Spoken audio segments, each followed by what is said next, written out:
It is high school.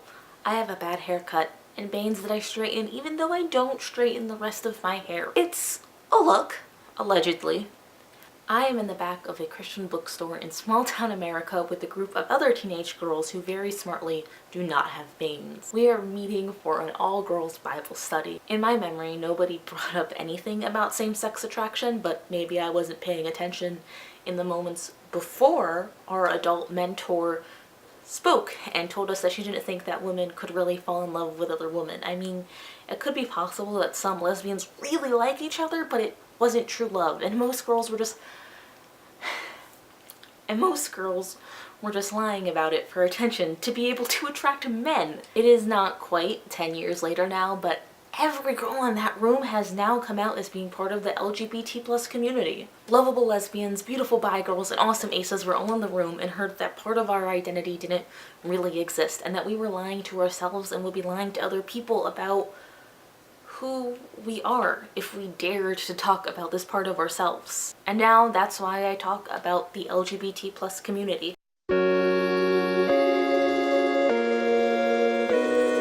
The woman who was running that Bible study expected everyone in the room to be straight. She was used to heteronormativity and expected that from all of us, even though her expectation didn't align with the reality about how any of us actually felt about romance, and her expectation ended up causing us harm. Not talking about the LGBT plus community is something that allows the existing societal expectations to be upheld. Not talking allows heteronormativity and stereotypes about the LGBT plus community to flourish. And stereotypes aren't reality. There are myths about how the world works and how LGBT plus people operate in the world that are completely disconnected from reality and that can and have been used to cause real harm. So we can't stay quiet, because staying quiet allows other people to misunderstand us. Staying quiet allows the next generation to undergo harm. The same harm that we may have endured. Sharing our stories allows us to share the complexity of our community. Sharing our stories actively fights back against the stereotypes that have been perpetuated despite the harm they cause us. There is no single LGBT experience, just like there isn't a single cisgender experience or a single straight experience or narrative.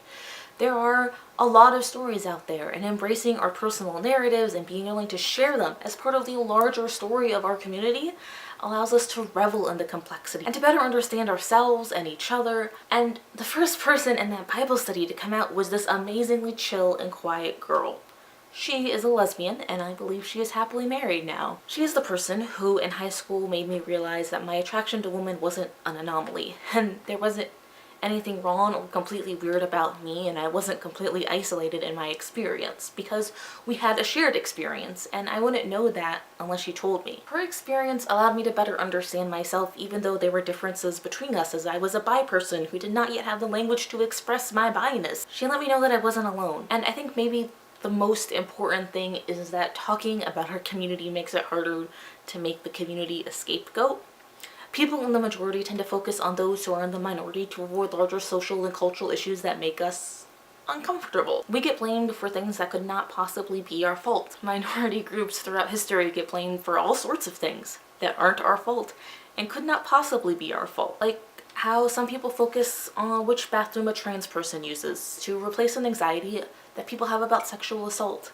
Sexual assault happens in America once every 98 seconds, and some people try to ban trans people from using a restroom in an attempt to prevent sexual assault. And there is not a single reported instance of a trans person assaulting someone in a bathroom. To my knowledge, I don't know of anyone who pretended to be trans to assault someone in a bathroom either. Add on to that the study done in 2015 that showed that trans, genderqueer, and gender non-conforming students are more likely to be victims of sexual assault than their peers. Talking about our community means making people confront inaccuracies in public policy that work to harm us.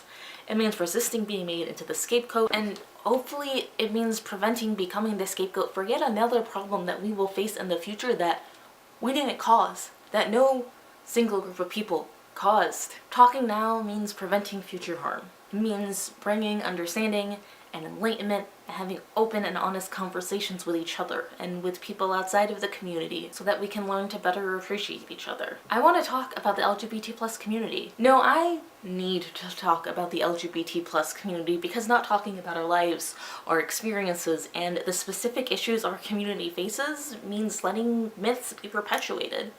It means letting misconceptions spread to the next generation. And it means letting people outside of the community dominate a conversation about us. And that's just not right. I want to share my stories.